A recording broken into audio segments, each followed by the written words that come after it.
वाह, क्या आईपीओ है। तो वाह के आईपीओ में सबसे पहले बात करने वाले हैं फ्रैक्टल एनालिटिक्स के आईपीओ की। आईपीओ सब्सक्रिप्शन के लिए बंद हो चुका है। अलॉटमेंट भी 12 फरवरी को पूरा हो चुका है। अब सोमवार को लिस्टिंग होनी है। इशू प्राइस 900 रुपये प्रति शेयर है।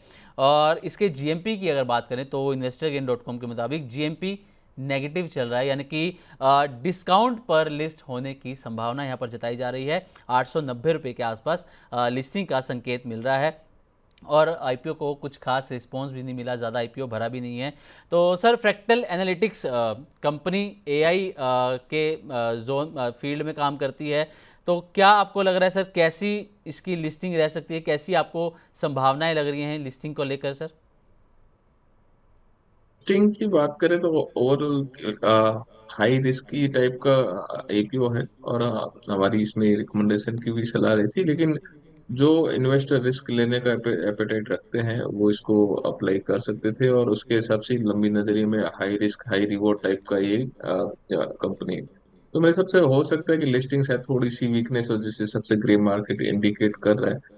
बट अगर इसके अंदर जिस हिसाब से एआई का चल रहा है, अगर वो चीजें इसमें काम कर, क्योंकि रिटेल का पार्टिसिपेशन ओनली 10% है, तो वो चीजें अगर काम करती है तो लंबी अवधि में शायद हो सकता है कुछ स्पार्क भी देखने को मिले। तो यहाँ पे लिस्टिंग के लिए ज्यादा कुछ कमेंट नहीं कर पाएंगे, बट हो सकता है कि ये लंबी अवधि के अंदर शायद कुछ रिटर्न बना के दे।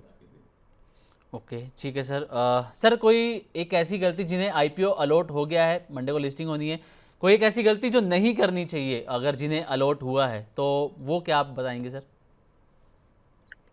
नहीं, जिन्हें अलर्ट हो गया वो ठीक है, वो अब थोड़ा लंबे नजरिए के हिसाब से होल्ड कर सकते हैं। बट ये है कि आप ये मान के चलें कि ये कंपनी उस टाइप से है, अगर ये परफॉर्म करती है, इनके जिस हिसाब से काम करती है, तो लंबे गेन भी बना सकती है।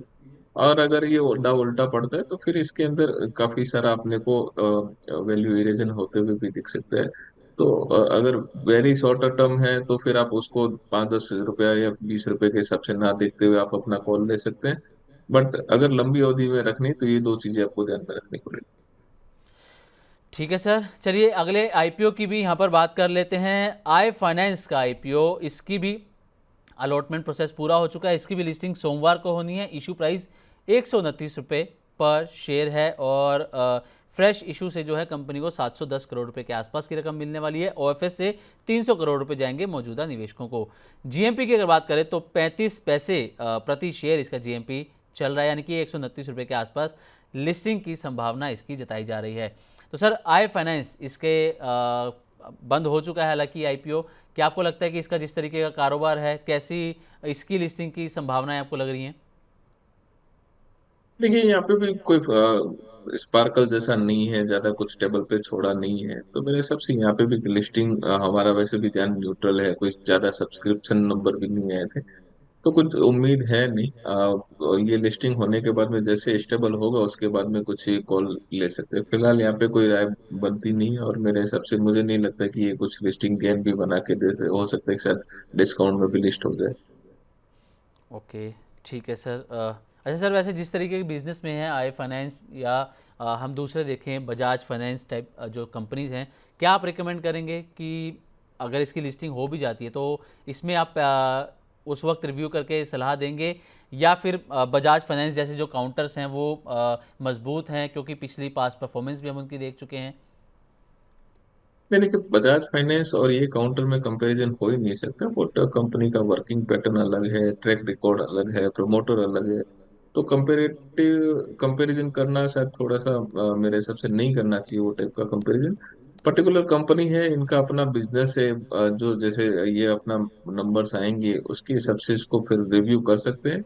फिलहाल यहाँ पे ध्यान उतना अपने आप कोई पॉजिटिव बन नहीं रहा है, तो वेट एंड वॉच है। जैसे लिस्टिंग होगा उसके बाद में प्राइस डिस्कवरी क्या बैठती है, उसके बाद में ही कोई कॉल इसके अंदर लिया जा सकता है। वाह, क्या आईपीओ है।